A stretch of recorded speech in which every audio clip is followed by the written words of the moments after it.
Gives me pleasure, brethren and sisters, to call upon our brother Jamin to exhort us on Leviticus chapter 17.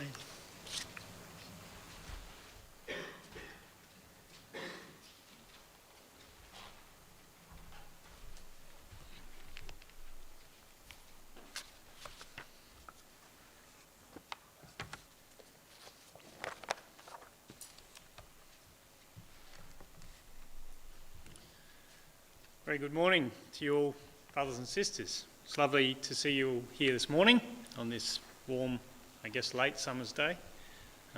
We've certainly been enjoying the nice warm weather where we come from now. It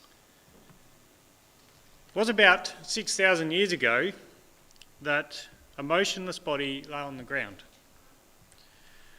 And that body was in the form of its maker. By all intents and purposes, it looked just like you and me. But that body was stagnant and lifeless. It was no better than the plant life that was around it, the soil that lay beneath it. Because within that body was no life or no breath. And we know well the story, don't we? God breathed the breath of life into that body. The breath filled the lungs of the body. The oxygen that was in that breath was absorbed, taken into the bloodstream, and it was pumped around the body.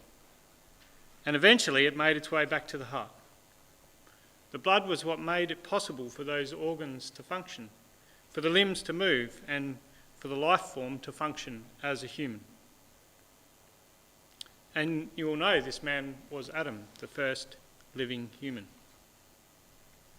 And over a few pages in Genesis 4, we have the record of Cain and Abel, another story that we know well. And Cain was angry at Abel because God accepted Abel's offering, and so he killed his brother.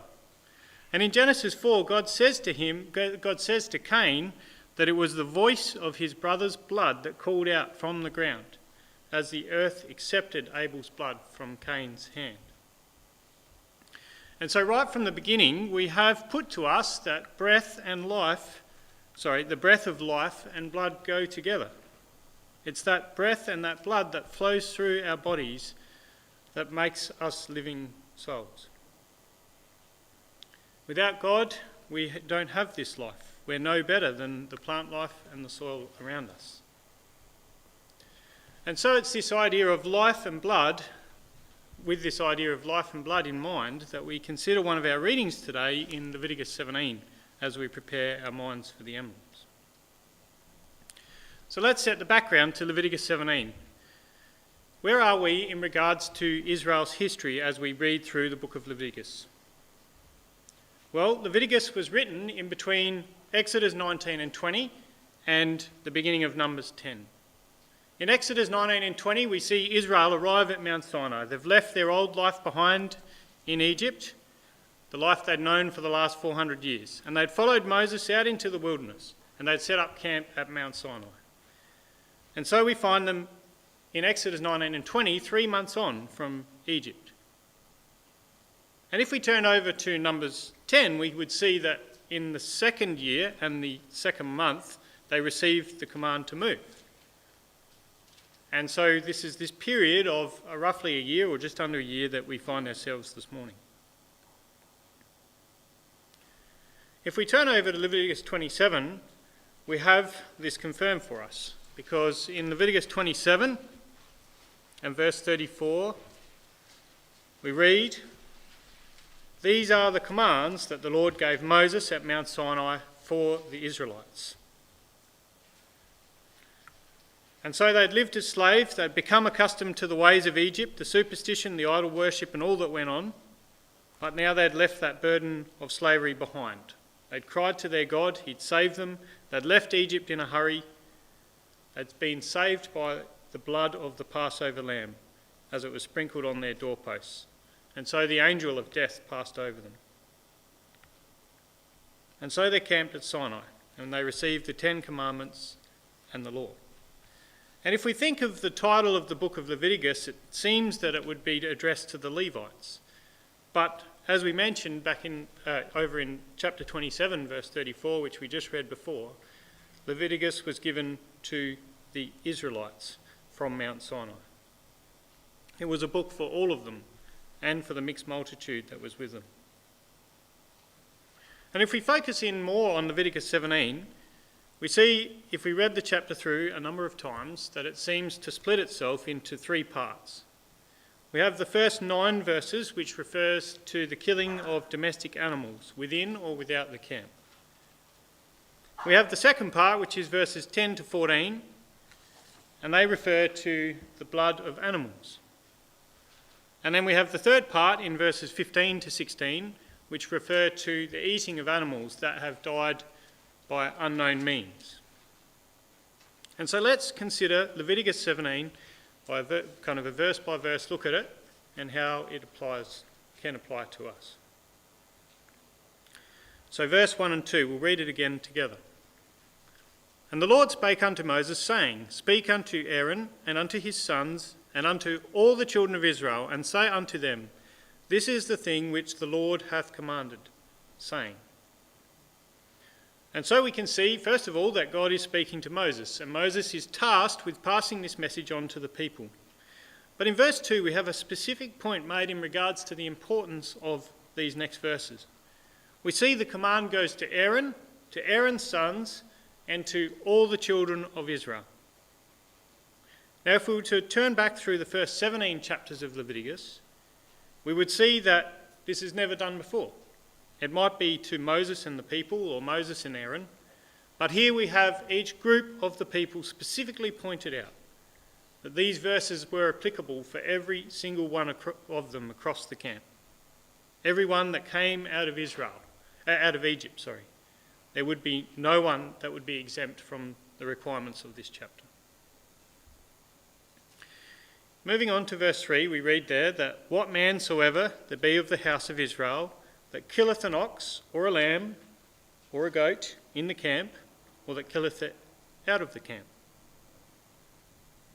So we notice again that it specifies, doesn't matter who you are, what man soever, or any man as the Young's Literal Translation puts it, if that man was to go forth and kill an animal. And we notice that we have 3 animals mentioned there. We have the ox, or the bullock as the word means, the lamb and the goat. 3 domestic animals that the offerer killed that were used across the offerings that God required of them. So we have the domestic animals, the bullock, the goat and the lamb. Now, considering they'd only left Egypt 3 months before, and in Egypt they were slaves, most likely these animals were represented by the animals that left Egypt with them. Back in Genesis 47 verse 6, we see that Pharaoh offers for Joseph's brothers to look after his cattle. And in Exodus 12 and verse 36 and 38, we read that when Israel left Egypt, God gave the people favour in the sight of the Egyptians, so that they lent unto them such things as they required. And in verse 38, and the mixed multitude went up also with them, and flocks and herds, even very much cattle. And so only 3 months on, I think it's safe to assume that these 3 groups of animals God had given them as they left slavery to Egypt. The other thing verse 3 tells us is that it didn't matter where this killing happened. If it was out of the camp, being that they had their flocks and herds outside of the camp, or in the camp, in the case of a lamb that had been caged, or maybe a pet lamb.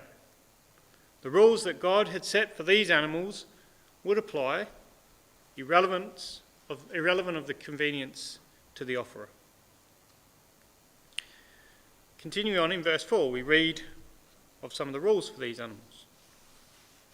And bringeth it not unto the door of the tabernacle of the congregation, to offer an offering unto Yahweh before the tabernacle of the Lord, blood shall be imputed unto that man. He hath shed blood, and that man shall be cut off from among his people. And so we have the requirements here in verse 4. If they were to kill an animal, they had to bring it to the door of the tabernacle. And the words offer and offering here are rendered in the Young's Literal Translation that the offerer was to bring near an offering.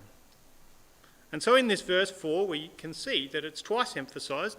Once as the fact that the offerer had to bring near the offering, and again the fact that the offerer had to bring it close to the door. And so we can draw the picture in our mind, can't we, that we have this family that wants to kill of what God had given them when they came out of Egypt. But he can't do this in the privacy of his home, can he? Or out the back of the camp where he's keeping his sheep at his own leisure and in his own time. But instead he would have to be thoroughly prepared and organised for this occasion. First he would have to select the animal, catch the animal. Maybe he would have to restrain it, to lead it. In the case that it was an offering, he would have to check, in almost every case, that it was without blemish. So checking the animal outside of the camp or inside of the camp, wherever it was, as best as he could before he led it through the camp. And as we know, there was more than 600,000 men that came out of Egypt. And so this may not have been a simple task, because he would have had to lead it past a lot of tents. And he would bring it to the tabernacle, to the gateway. He would see the fence round the outside and know there was only one gate to get in. And while he was doing this, I'm sure he wasn't alone. There would have been many other men that would have been doing the same thing. And so likely when he got to the tabernacle, he wasn't at the front of the queue. He would have to wait. He'd be given time to think about the animal he had with him and the fact that he was going to kill that offering and open the way for him to have a relationship with God in the case that it was a peace offering. He would have witnessed other families doing the same thing. He would have seen the daily sacrifices of the tabernacle going on around him. And as he approached the tent, he would have, I'm sure, heard and smelt the offerings upon the brazen altar. I'm sure it would have been quite a thought-provoking process. It's interesting in verse 4, the way that it's written, because rather than just tell us the law and how it should be done, like many of the other laws did, it's almost written in the reverse, because here it points out the result of not following the instructions, the result of not following the instructions, and from here we're able to understand what's required. If he bringeth it not to the door, blood shall be imputed unto that man. He hath shed blood, and he will be cut off from among his people. And so here God is asking the people through Moses to think about the result of not bringing the animal close to the temple and offering an offering, rather than just telling the people that that's what he wants them to do. He wanted them to understand the consequence. And the fact that the consequence would have a profound effect on that man and his family and their relationship with God. Two other things that are pointed out in verse 4 are the fact that the blood would be imputed to the man because he had shed blood. And the word imputed means to be added to the man's responsibility. He himself, the offerer, would be responsible for this death because the life of the animal hadn't been offered. God's process hadn't been followed. And the second thing we see that is not only would he have the responsibility of this animal, but also he would be cut off from his people. He would lose his place among the Israelites. And the idea of cutting off comes from the idea of outlawing or outcasting. We only have to think back to Genesis 4 and Cain, how he was made an outcast, a marked man, because he had taken the life of his brother his own way when God had asked him for a lamb. Verse 5 and 6 goes on to elaborate that there was a process that was taken into account when presenting these offerings, just as we discussed earlier. To the end that the children of Israel may bring their sacrifices, which they offer in the open field, even that they may bring them unto the Lord, unto the door of the tabernacle of the congregation, unto the priest, and offer them for peace offerings unto the Lord. And the priest shall sprinkle the blood of the altar of the Lord at the door of the tabernacle of the congregation, and burn the fat for a sweet savour unto the Lord. So we have the order here, don't we? They would take it away from the open field to come within the camp. They would take it through the gate of the tabernacle to the door. And the offerer was to kill the animal, and the priest would catch the blood and sprinkle it on the altar. It was this way or the man was responsible. The life sprinkled on the altar and the fat burnt, or the animal's blood was on his head. And in verse 5 we see it was to be a peace offering unto God, fellowship with his Father, or the opposite, in the fact that he would be cut off. And verse 7 gives us an insight into why God required this process. And they shall no more offer their sacrifices unto devils, after whom they have gone a-whoring. This shall be a statute forever unto them throughout their generations. And so the purpose of this process was to combat their previous life that they knew, the idol worship that they had learnt from Egypt. God had delivered them from this. They'd come away from this. But we only have to think back to Exodus 32 to know that this was ingrained in them. This was something they knew from occurrences like the golden calf. In verse 8 we have clarified that it wasn't only the peace offering that required this process. And thou shalt say, verse 8, unto them, whatsoever man there be of the house of Israel, or of the strangers which sojourn among you, that offereth a burnt offering or sacrifice, and bringeth not unto the door of the tabernacle of the congregation to offer it unto the Lord, even that man shall be cut off from among his people. And so it was in fact all the offerings, the sin offering, the trespass offering, the burnt offering. They all had to follow God's process. So as we pause and just think about the first 9 verses there, I think it's clear that God had a process for reconciliation. Just as he gave the Israelites the means to approach him to fulfill the law, he required that process to be followed. And it's the same for us, isn't it? He gave his Son, and he gave us the way to approach him, to fulfill that process. He wants us to understand that process. He wants it to allow us to lead us to his righteousness. And if we're able to follow this process, maybe in a very, very small way, we can manifest his glory with the life that he has already given us, just as he already gave Israel the way to approach him as they came out of Egypt. The words of Ephesians jump to mind as we consider these verses, because we know we're not under the law anymore, are we? It was a schoolmaster to bring us to Christ. And in Ephesians 2, verse 13 to 14, Paul tells us, but now in Christ Jesus, ye who sometimes were afar off, are made nigh by the blood of Christ. For he is our peace, who hath made both one, and hath broken down the middle wall of partition. And that idea of peace is the idea of setting at one, to mend that divide, to break down the barrier. And that's what God was achieving in these first 9 verses, by developing a relationship with his people. Back in Leviticus, God has shown us that there is a way to approach him correctly. But what of the rest of the chapter, and what does it add to the fact that he has opened the way? Well, from verse 10 to 14 we have a section on its own relating to blood. And in this section we have 2 scenarios portrayed. The first one in verse 10 to 12 and the second one in verse 13 to 14. Let's read together verse 10 to 12. And whatsoever man there be of the house of Israel, or of the strangers that sojourn among you, that eateth any manner of blood, I will even set my face against that soul that eateth blood, and I will cut him off from among his people. For the life of the flesh is in the blood, and I have given it to you upon the altar, to make an atonement for your souls.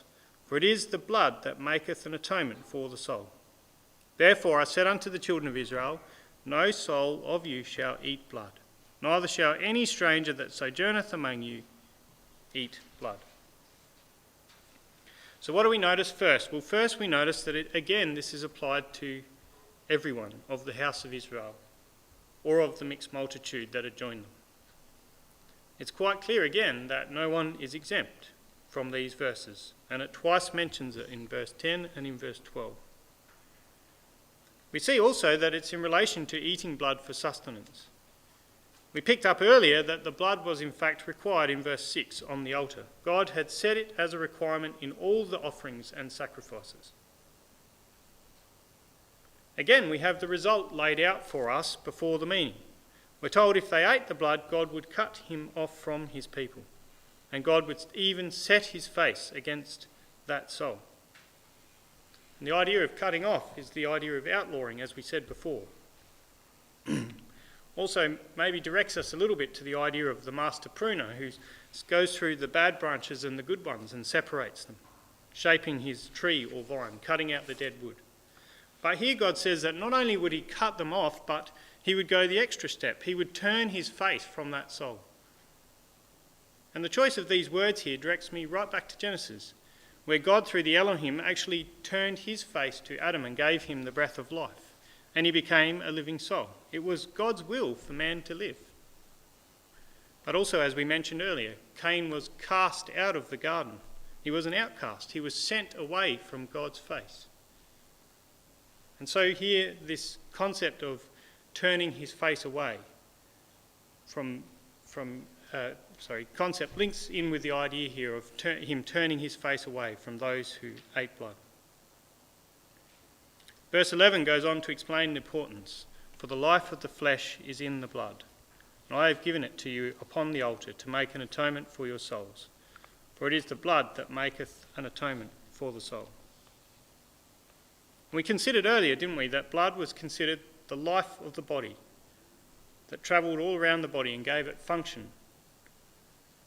But we notice here that there is a singular nature to the first few verses of verse 11. For the life of the flesh is in the blood. And what would the life and the blood do? Verse 11, it would make an atonement for your souls. And if we think back to the law and all the sacrifices, they all had a use, as we said, for the blood. With the trespass offering, the burnt offering and the peace offering, the blood was burnt upon the altar. And the sin offering, depending on the type, was either burnt or taken within the holy place.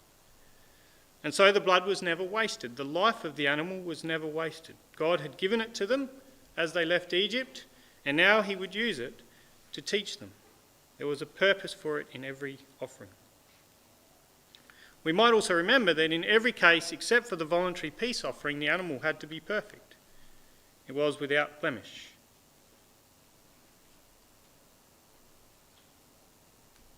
So in verse 11, we can see that the life is what made the atonement. Twice it's mentioned here in verse 11. And we know well the meaning of the word atonement here. It's a covering or a cancelling out. So in case we missed it, the first time, again here, God directs Moses in verse 12 to remind the Israelites that this blood was so important. It wasn't to be treated lightly. In fact, it would be life or death to them. The difference between God's face being set against them and being cut off from God, or receiving a covering, which allowed them to have a relationship with God. And it's also interesting just to note how many times in these verses that Moses mentions the stranger as well. It wasn't only the Israelite by flesh, but 5 times in this chapter it mentions the stranger that had chosen to live this life with Israel was included in these verses. Continue on in verse 13, we read again that the same people are addressed, but this time the scenario is different. Verse 13, and whatsoever man there be of the house of Israel, or of the strangers that sojourn among you, which hunteth and catcheth any beast or fowl that may be eaten, he shall even pour out the blood thereof and cover it with dust.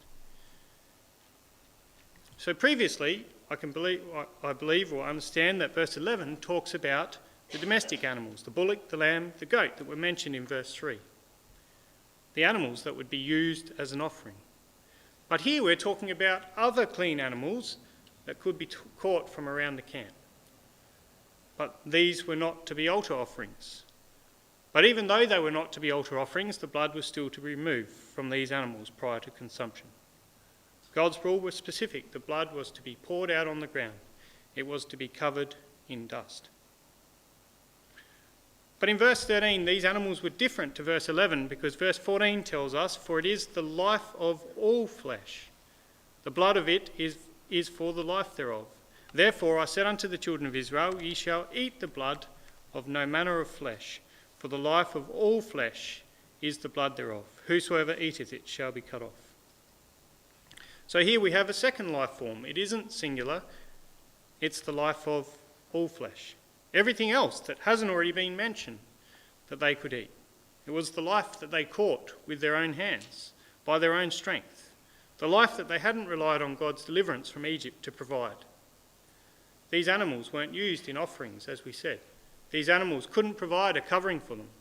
They were wild, untamable, and unable to be led to the altar as a sacrifice. And so Israel could take them, but still the blood wasn't to be eaten. It was to be covered in dust. It was earthy, untamed, not restrained, and it was gained by the strength and the power of mortal man. So let's briefly finish by considering the final verses before we draw all of our thoughts together. Verse 15 and 16. It's interesting that these verses appear here but also appear back in Leviticus 11 verse 39 to 40. So we have a repetition of it, giving them the importance within this chapter. Verse 15. And every soul that eateth that which died of itself, or that which was torn with beasts, whether it be one of your own country or a stranger, he shall both wash his clothes and bathe himself in water, and be unclean until the even, then shall he be clean. But if he wash them not, nor bathe his flesh, then he shall bear his iniquity. So first of all, we see that there is a deliberate action here, isn't there? This man had gone out. He was probably aware of the ritual of the proper bleeding of animals, and was probably aware that this animal that he had found and decided to eat of hadn't had this ritual performed on it, as the directions of the previous verses. But still he had decided to eat, and in doing so he had disobeyed the law of the blood, and so he would be unclean until the morning, cut off, as it were, until he washed his clothes and his body. And then he was only acceptable if he followed the process that God set out. But we're told here also that if he chose not to follow the process, he would lift or carry, as the word bear here means, his iniquity until he sought forgiveness through the process that God had set out. So what are the lessons that we can learn from this chapter as we come to remember our Lord and tie this all together? Well, we start with the first part of our consideration this morning. God gave life to Adam by turning his face towards him and breathing into his body the breath of life. And this is the same for each of us, isn't it? God has given us life. He can take it away. It was his from the beginning. And this breath of life circulates in our body, in our blood. And this puts us, in the words of verse 14, in the group of the life of all flesh. We're earthy. We pass away. But through God's mercy, he's provided a way. We saw that in verse 11. The life of the flesh is in the blood. It was singular, wasn't it? We know that God didn't desire the continual offering of bulls and goats. He'd given these to Israel as they came out of Egypt so they could develop a relationship with him, so they could approach him through the priest in the tabernacle.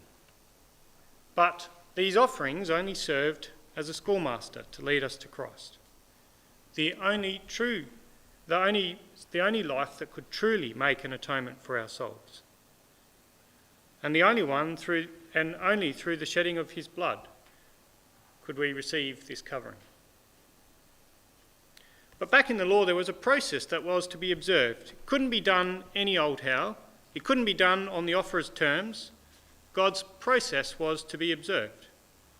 And if it wasn't, he would be cut off. And it's no different for us, is it? God has given us the way, the example in his Son, his blood given on the cross. But it's up to us. And if we decide that we don't want to follow this process and do it God's way, verse 15 and 16 of Leviticus 17 tell us that we will remain unclean. It's interesting to note that in the two other scenarios of this chapter, in the first 9 verses and verses 10 to 14, if the offerer refused to follow the process, he would be cut off, or God would turn his face away from him. But here, in verse 15 and 16, it's silent. The responsibility is with the offerer. If he chose not to do it God's way, he would be unclean. And it would be for him to seek retribution. And so the same with us. If we've strayed this week, it's for us to seek God's favour through the process that God set out for us, to wash ourselves and our clothes and to start the week afresh. If you think about the tabernacle and the offerings here, and you put yourself in the position of the people of Israel, you can imagine the realness of the sacrifices that they saw in front of them. I'm not sure how many of you have seen the death of an animal before in this way, but as you placed your hand on the head of the animal and killed it and felt the life go out of that animal, it would have had a profound effect upon the offerer. Can you honestly say that you feel the same way about the realness of our Lord's sacrifice? Because in his sacrifice he was willing to be buffeted and to be bruised, to be mocked, and finally to die on the cross, to open the veil for us.